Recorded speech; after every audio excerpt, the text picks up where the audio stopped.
Приветствую! Вы слушаете Антона Кузнецова, и это канал Ведоврата.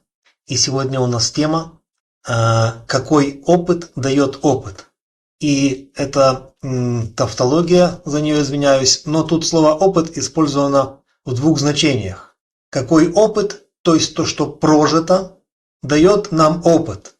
То есть практическое познание, знания, навыки, умения, понимание и так далее. То есть то, что прожито, чем полезно. И как мы понимаем, это в джотиш-ведической астрологии Граха Кету. И можно сказать по-другому тему нашего сегодняшнего видеовыпуска. Какой опыт дает человеку Граха Кету? Ее иногда называют хвост, сила хвоста. И главное значение Грахи Кету – это прошлое и прошлый опыт. Понимая это, мы глубоко исследуем и узнаем, какова суть Грахи Кету, каковы ее значения, каковы ее качества и как человек ее может познавать через собственный опыт и получать пользу от нее, как от опыта. Итак, мы все знаем, те, кто изучает ведическую астрологию Джотиш, что в Джотише есть 9 грах, Наваграха, и Кету – это, скажем, 9-я в естественной последовательности грах. То есть свет – это Сурья, а Кету – это противоположность, тьма. Есть созидание – это Сурья, есть поглощение – это Кету. Есть Творец и его некоторая противоположность, антипод. Но тут много религий, мистики. Мы будем исследовать Граху Кету и понятие опыт систематично и научно в контексте как ведической астрологии Джотиш, так в контексте нашего подхода, который мы называем Тантра Джотиш. Итак, если Кету – это то, что позади, в отличие от Раху, позади у нас что? Хвост в прямом и в переносном смысле. Вот. Позади у нас прошлое в контексте времени, прошлое как то, что ушло, ушедшее, и результат этого, след этого. То есть Кету – это еще граха следов. След как то, что осталось в прошлом. След как то, что является последствием. Тут один и тот же самый корень. Опыта, прожитого, решений, деятельность и так далее. Вот. В прошлом у нас есть то, что накоплено. Это наши инстинкты и то, что у нас вложено, как память. Память генетическая, память тела, родовая память и так далее. Если это родовая память, то это предки и наш род. Вот. Поскольку мы смотрим вперед и движемся вперед, то то, что позади от нас скрыто, поэтому Граха это еще сила Кету это еще Граха скрытого, невидимого, маловидимого, прикрытого, неясного, туманного, тайного, мистичного и так далее. И если мы что-то хотим от чего-то, освободиться, мы это оставляем позади и идем вперед. Поэтому Кету это еще то, от чего мы освобождаемся, то, от чего мы отказываемся, то, что мы оставляем, то, что мы отдаем, то, от чего можем оттолкнуться и идти вперед. Вот это ключи, как опыт, как наше знание жизни в контексте всего того, что находится позади нас. И теперь можно назвать Граху Кету разными эпитетами, разными именами, несущими смысл. Не просто красивыми, а смысловыми, сущностными именами. То есть главное, я рекомендую к этому прислушиваться, это использовать. То есть Граха Кету – это сила того, что позади. И хвост – это символизм, метафора, как хвост змеи или хвост какого-то другого существа. Вот. На втором месте я бы сказал, что Кету это граха прошлого и прошлого опыта и того, что накоплено. Как вот багаж в прямом переносном смысле. Скорее в переносном. Вот. Потом, если это то, что как след, это наследие, иногда в хорошем, иногда в плохом смысле. Можно наследить по-плохому, а иногда можно оставить хороший след. Вот. То есть это как бы корни в символическом, метафорическом смысле. И если это наследие, то это предки и род. Поэтому Кету это обязательно сила предков, но сила рода есть понятие как создателя, прародителя, тогда это Сурья, а род как те, кто были передо мной, позади меня, до меня во времени, раньше меня, вот тогда это Кету. Вот, если мы смотрим вперед и не видим то, что сзади, поэтому это сила скрытого, тайного, мистического, в том числе магического, эзотерического. Вот. И сейчас я назову еще одно важное значение грахи Кету. Вот. Почему написано во многих классических книгах, в том числе в книге Брихат Парашара Хора Шастра, что Кету подобен Мангалу, да? Кету Мангал Вата или Кету Куджа Вата на санскрите. Потому что оба отвечают за трансформации. Но Мангала это видимые, явные, проявленные, яркие, заметные, индивидуальные, огненные трансформации. А Кету это скрытые трансформации. Поэтому не оба отвечают за трансформации. Если вас будут спрашивать, какая граха дает трансформации? Две грахи. Мангала по-своему и Кету по-своему. Это скрытые трансформации. Подробнее разберем, какие они далее в этом видео. Вот. Потом, если мы что-то оставляем позади и идем вперед, тогда это сила отдачи, как отдавания, возвращения, в том числе возврата, да, как вот тебя что-то достало и тебе что-то вернули. Вот. Кроме того, если мы к чему-то привязаны к тому, что позади, это нас тяготит, это нас обременяет. Поэтому Кета еще сила бремени, тягот, вызванной тем, что позади. Может быть, прошлыми поступками и действиями, может быть, чем-то подобным. Как вот родовое бремя, скажем так, или родовые задолженности, долги. Вот. И поскольку Кету противоположен Сурье, как свет противоположен тьме, не темноте, а тьме, не путайте. Есть темнота и есть тьма. Вот. Поэтому что делает тьма? Сурья, источник света, например, солнце или, допустим, творец, создатель, Бог, он максимально излучает. Дух лучится, сознание излучает, Бог творит, солнце излучает свет. Вот. А противоположность тьма, она поглощает. Поэтому одно из важных значений Кету – это сила поглощения. Это очень важно, из этого выходят многие другие. Почему он забирает, да, почему он похож на болото метафорически, да, Кету. Почему он, забирая, освобождает и так далее.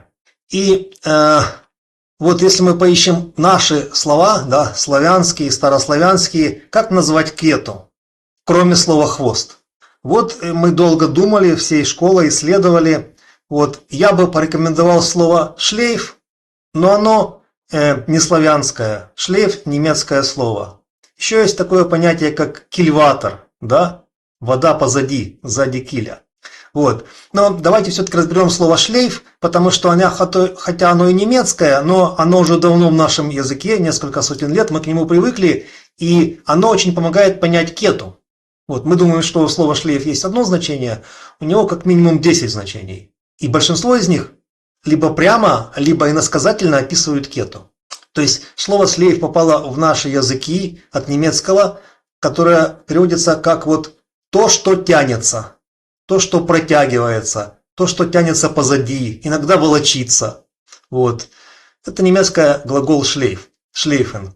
Вот. Это то, что мы тянем шлейф. Вот. И Кету – это то, что тянется. Сначала это было просто как часть одежды, да, гардероба, допустим, край платья или юбки, который тянется за женщиной сзади, например, по земле или по полу. Вот. Потом это стало в контексте запахов. Шлейф – это то, что остается, когда человек уходит из помещения. И это очень похоже, как вот мы наследили, да, и ушли. Нас нет, но следы-то остались. Поэтому вот, след как запаха. Иногда аромата, иногда неприятного запаха. Сама сущность ушла, субъект, а запах, то есть его шлейф остался.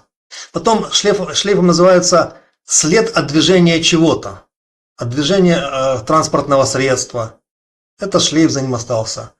Шлейф как бы огня, то есть это дым, который остался после горения.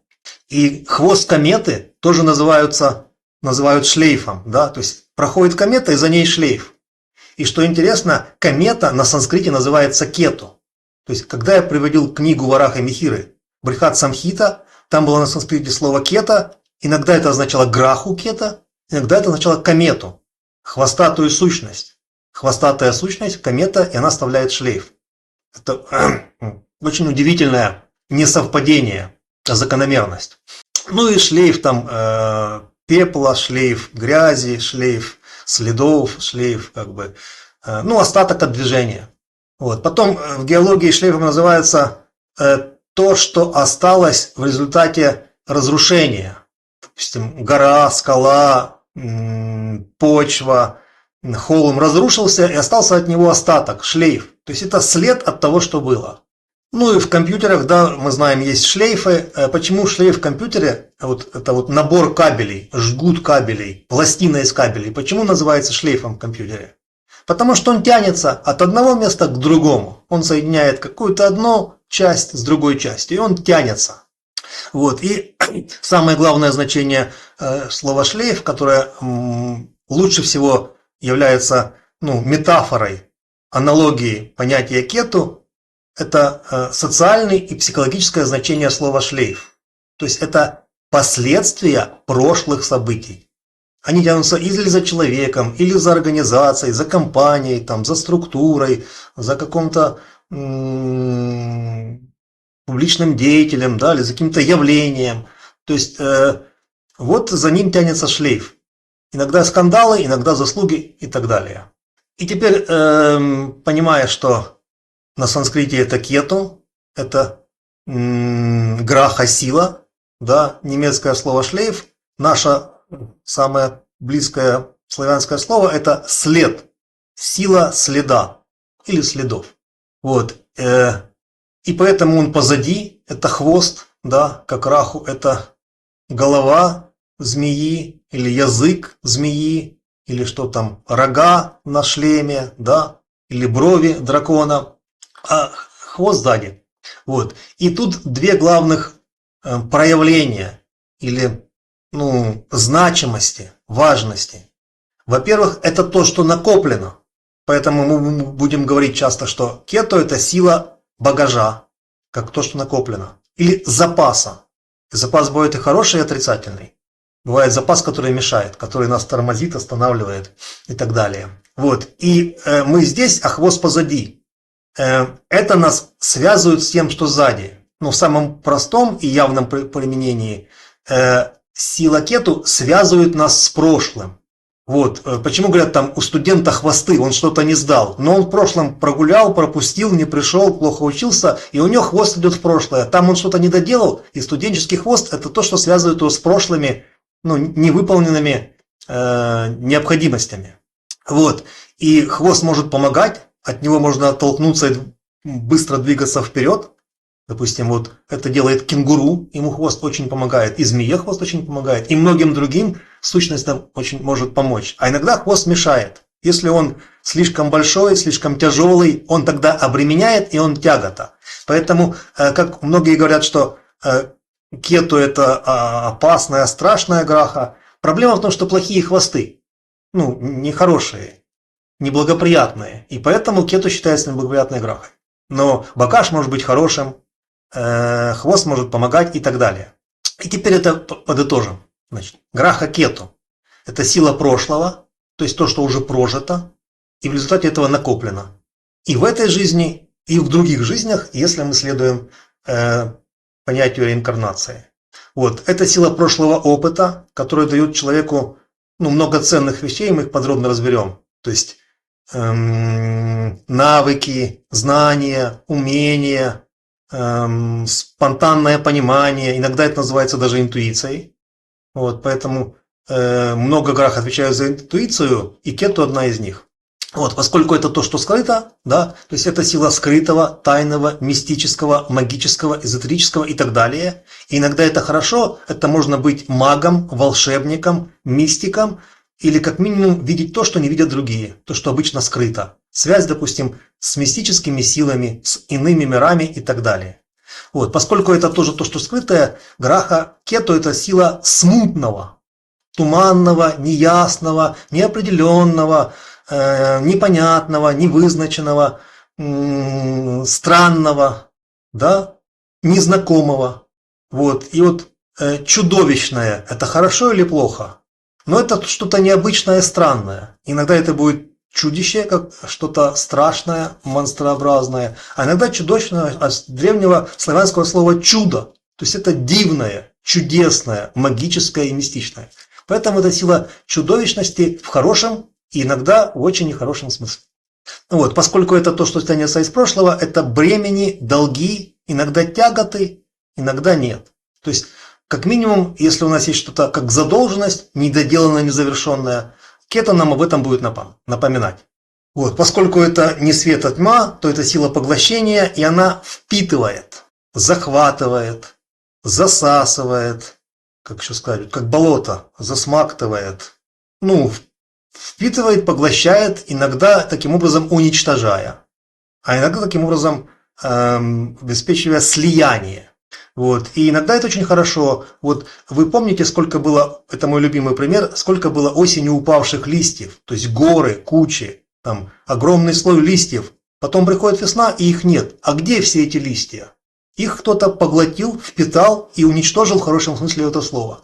Иначе бы у нас накапливался вот этот старые листья, и мы бы не могли жить. А какие-то помощники, представители кету нас избавляют от того, что нам бы помешало.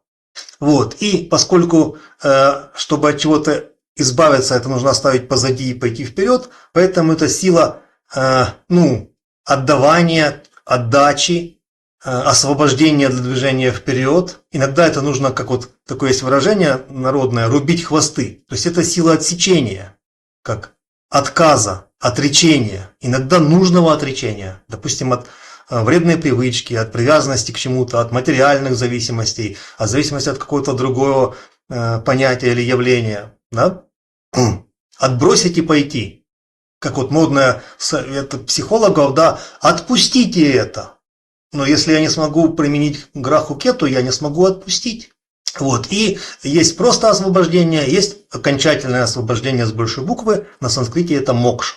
То есть как бы самое страшное, темное, пугающее всех, чудовищное граха дает полное окончательное освобождение, спасение. Парадокс? Нет. Это закономерность. Итак, переходим к главной теме этого видеовыпуска. Какой опыт нам дает опыт? То есть, чем ценно то, что прожито. И опыта есть много значений. Мы рассмотрим философское значение опыта. У нас же канал для философов. Да? Практическое значение опыта для обычной житейской жизни. Потому что любое знание и философия должны быть практичны. Вот. И значение опыта в контексте джотиша ведической астрологии. Потому что у нас много зрителей и спонсоров. Это ведические астрологи Джотишака. Итак, можно много говорить о том, что дает человеку опыт, но самое главное, он дает ему взаимодействие с реальностью и понимание ее. То есть опыт и граха кету, которая за это отвечает, дает человеку нечто очень главное. Иногда это даже важнее, чем осознание, которое дает сурья, да, или знание, которое дает гуру. То есть человек сталкивается с реальностью, взаимодействует с ней, и получает опыт взаимодействия. То есть он познает реальность через взаимодействие с ней благодаря опыту, который при этом возникает. И как это прокомментировал Жванецкий, да? Ничто так не убеждает, как собственный опыт. Вот это один из значений грахи кету. Вот. Опыт нельзя передать слова. Опыт нельзя передать через слова. Потому что опыт – это прожитое ощущение. Вот, если спросят вас, что такое опыт, вы можете долго не рассказывать, да, и сказать два слова. Опыт – это прожитые ощущения. И их нужно прожить, чтобы не стали опытом. Что дает это как значимость, ценность? Во-первых, опыт – это произошедшие события. И там есть корень быть, бытие, это связано с сурьей. Опыт дает впечатление. И мы знаем, что за впечатление отвечает чандра. Опыт дает экспериментирование, наблюдение за экспериментами и познавание. Это качество шани. Опыт дает результаты познания. То есть познанное, сами познания, мастерство – это гуру. Опыт возникает только в процессе практики, деятельности. Иногда трудовой, иногда духовной. Это мангала, это деятельность. Опыт – это плод или результат. Поэтому это шукра. Да? Вот. И вот, казалось бы, мы перечислили все значения слово опыт. Но вот, допустим, есть такое английское выражение, его знают все айтишники. User experience. Пользовательский опыт. Или опыт пользователя. И здесь что имеется в виду? Не вот эти все перечисленные результаты, а вот это применение какой-то программы или какого-то гаджета. И удобство и польза этого применения. И за пользу отвечает Будха. Поэтому вот когда мы изучаем user experience, ну как это сказать, опыт пользователя в процессе применения, там главная польза, насколько это полезно, насколько это практично, ну полезно лучше сказать, инструментально, да, вот, это Будха. Поэтому кету дает значение, соответствующее 7 грахам. В какой-то мере он похож на раху, но противоположен. И подробнее это разберем. Значит, опыт развивает все виды ума. Воспринимающий ум, мыслящий ум, интеллектуальный ум, то есть логика, анализ, синтез, рациональный ум, то есть разум. Если есть какой-то еще ум, кету, как опыт, его развивает тоже. И он убирает иллюзии. Пока я не попробовал, я не знал, как на самом деле. У меня были фантазии, иллюзии, заблуждения, предположения. А я попробовал, и теперь у меня нет иллюзий. Поэтому кету, он убирает иллюзии, давая опыт. И накапливая опыт, мы приближаемся к пониманию, как оно на самом деле, то есть как оно в действительности. Поэтому вот какая граха действительности? Но это кету. Благодаря опыту он дает человеку понимание действительности, что действительно существует.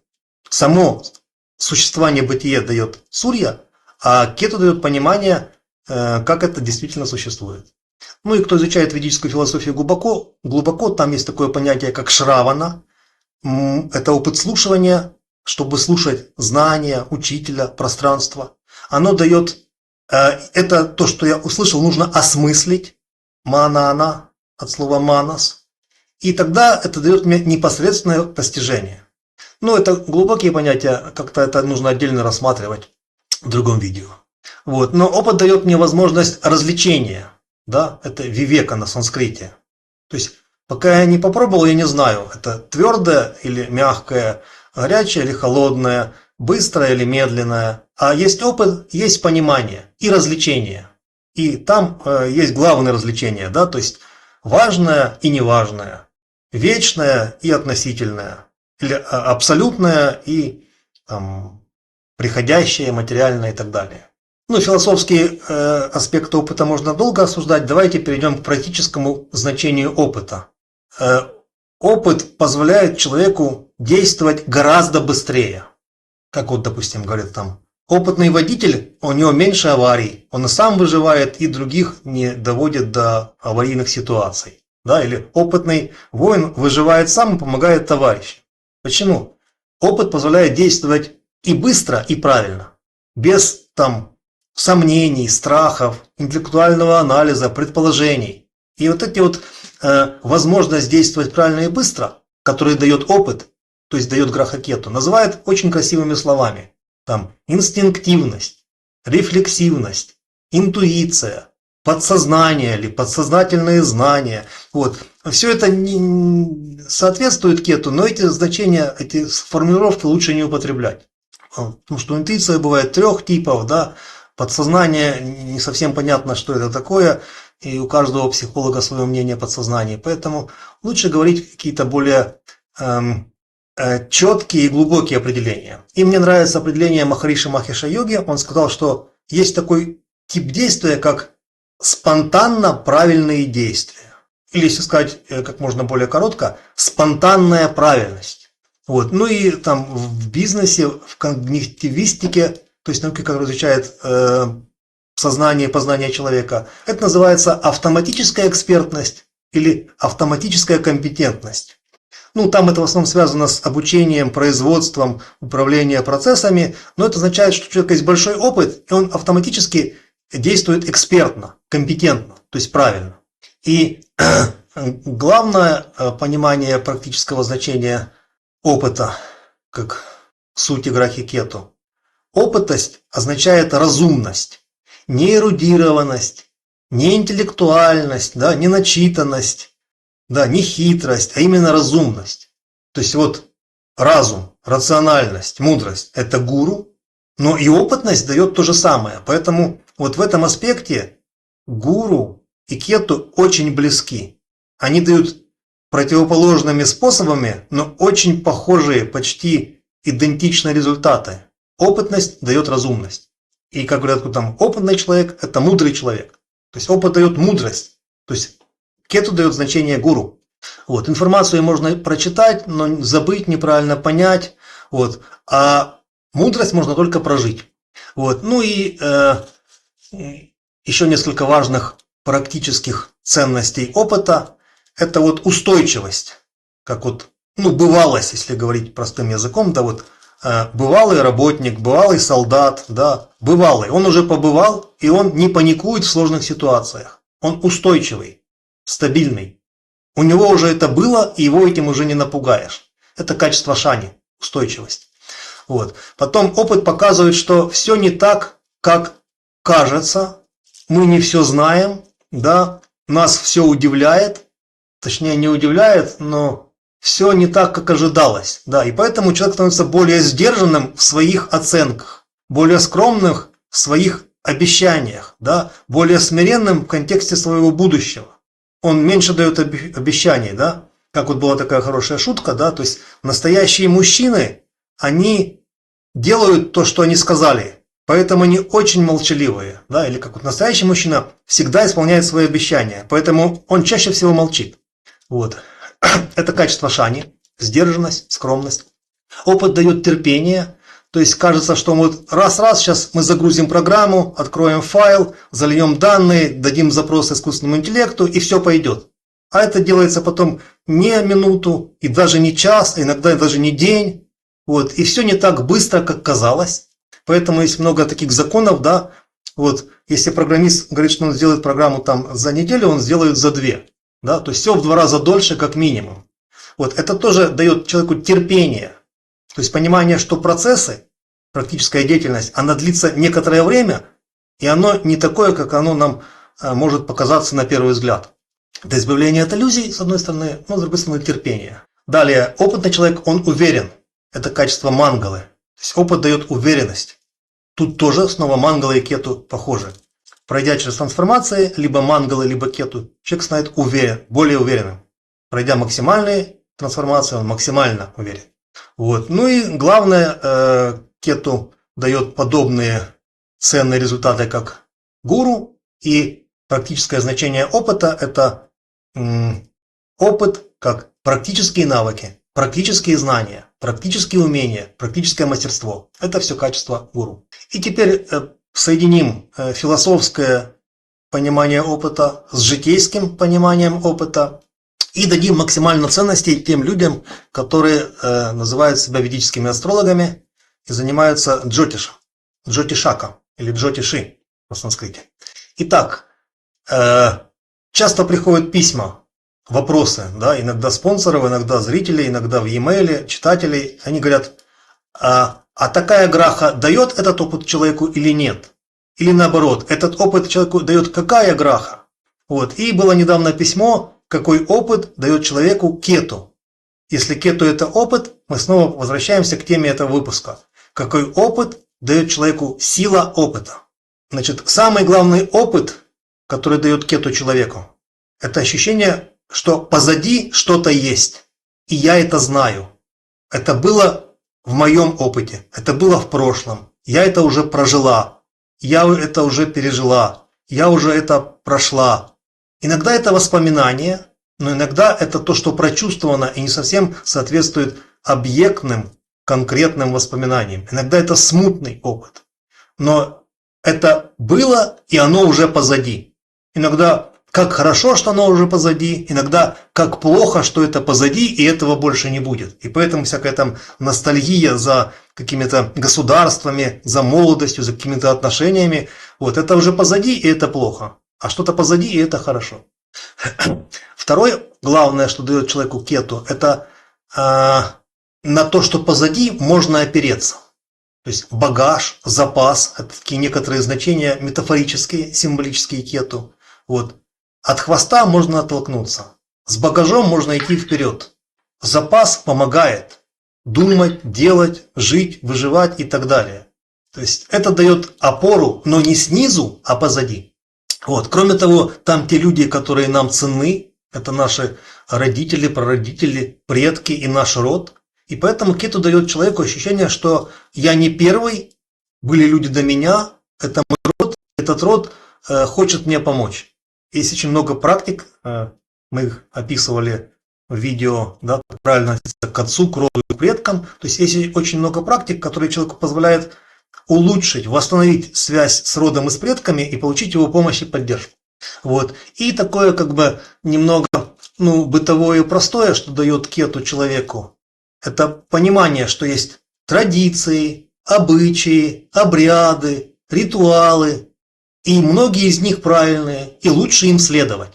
Если это кажется какими-то странными, да, вот ретроградность, пора избавляться от темного прошлого. Давайте назовем это по-другому. Есть наследие. И наследие нужно беречь, улучшать, приумножать, передавать, хранить. То есть опыт наследия. Иногда как традиции семьи, традиции рода, традиции города, традиции региона, да, где я живу, традиции страны, нации, этноса, традиции религии. Вот. Это наследие. И не все это нужно отбросить и идти к светлому будущему с роботами и искусственным интеллектом. То есть многие традиции помогут, и надо их хранить и беречь. Вот. Что кету показывают в карте рождения? Не то, что все говорят, да, то есть не обязательно это страхи, да, или чем там пугают, да, или кармические задачи. Нет. Кету в карте рождения показывает то, откуда движется человек.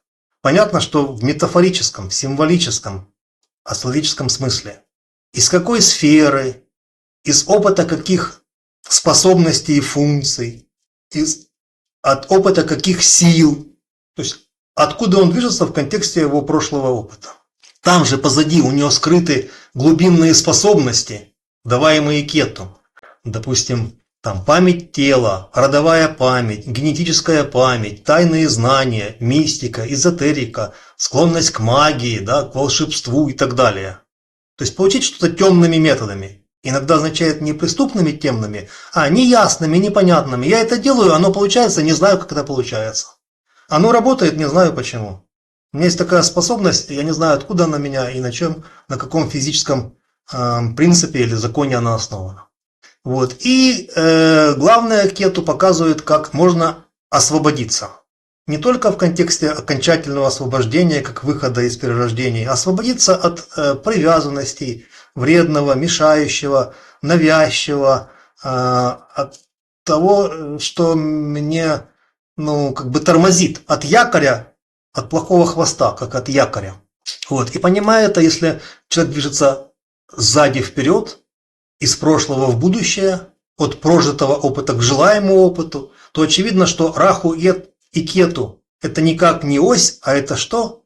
Это вектор. Не хотите слово вектор научное? Это стрела, это указатель. Это два полюса магнита противоположных, да? Красный и синий. То есть это стрелка, вектор, указатель, направитель, но никак не ось. Потому что ось она симметричная. А Раху и Кету противоположные, а не симметричные. Вот. И огромное есть количество значений, мы их собирали, их не сотни, а тысячи. Когда, во-первых, Раху и Кету чем-то близки, как вот это там темные силы, да, нематериальные грахи, но при этом же похожести они противоположны. Вот, например, они оба нереальны. Но Раху нереальный, потому что это будущее, которого нет и, может быть, никогда не будет. Фантастичность, иллюзорность, мечта. А Кету нереален, потому что это прошлое, которое уже было и которого никогда не будет, не повторится. То есть Кету нереальный, потому что это то, что ушло, то, что позади, то, что поглощено. Вот. Потом это грахи чего-то чужого, да? Но совершенно по-разному. Раху это чужое, как новинка, новизна, новаторство, инновации. Этого еще не было, это чужое, это новое. Но это что-то чужое, как новое. А Кету может быть чужое, как чуждое, темное, да? Иностранец и чужестранец. Иногородний и чужегородний. В общем, это чужое, но противоположное. Новое и старое. Но чужое, потому что новое, и чужое, потому что слишком старое. Вот. Потом они оба нетипичные и Раху, и Кету. Но Раху и Кету в своей нетипичности они противоположны. То есть Раху – это эксцентричность, экстравагантность, а Кету – это странность, как сказать, девакуватость, странность, да.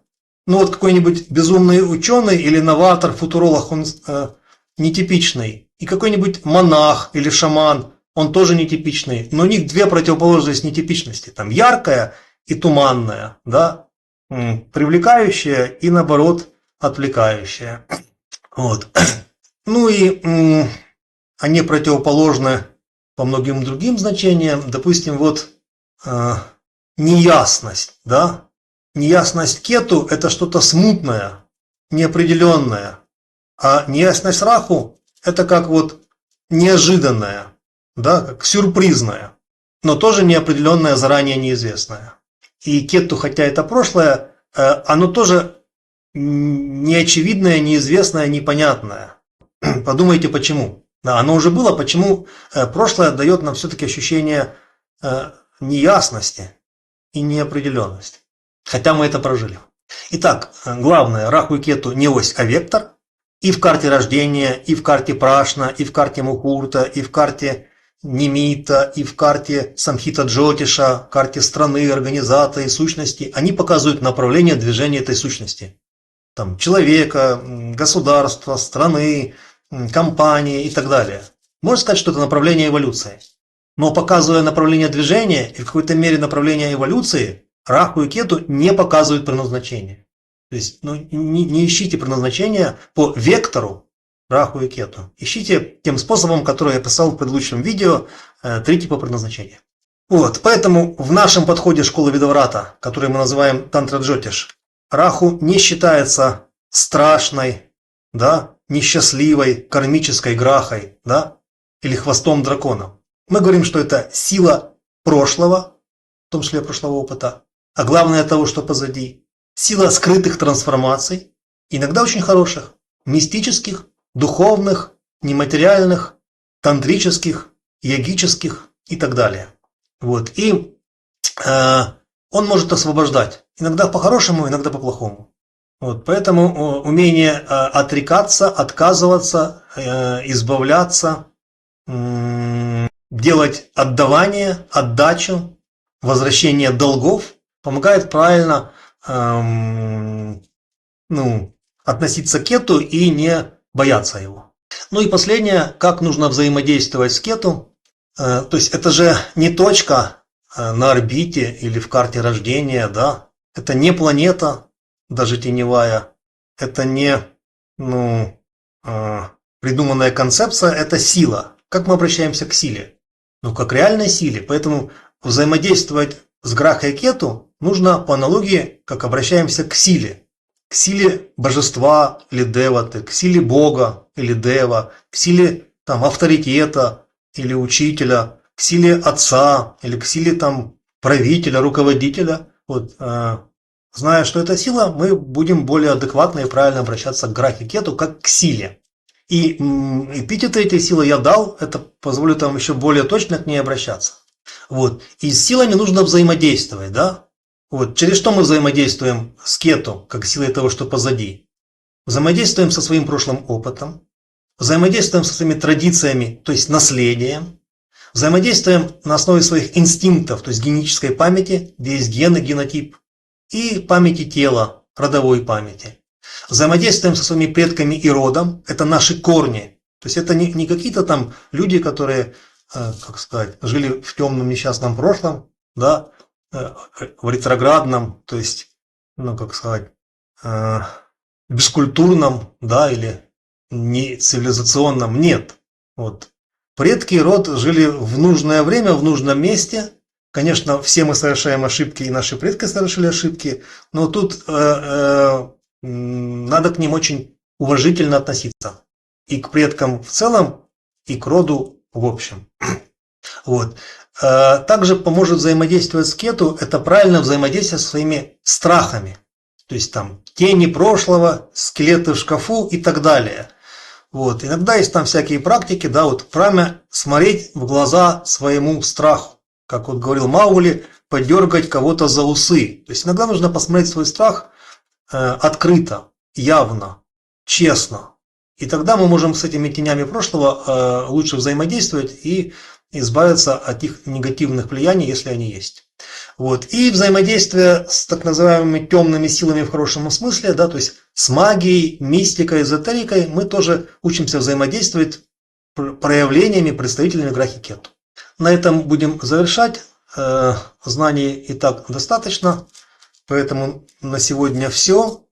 Напоминаю свою просьбу, если у вас есть темы или вопросы для следующих выпусков, присылайте нам их на e-mail. E-mail вы знаете. Если у вас есть свое мнение, комментарии, то пишите в комментариях.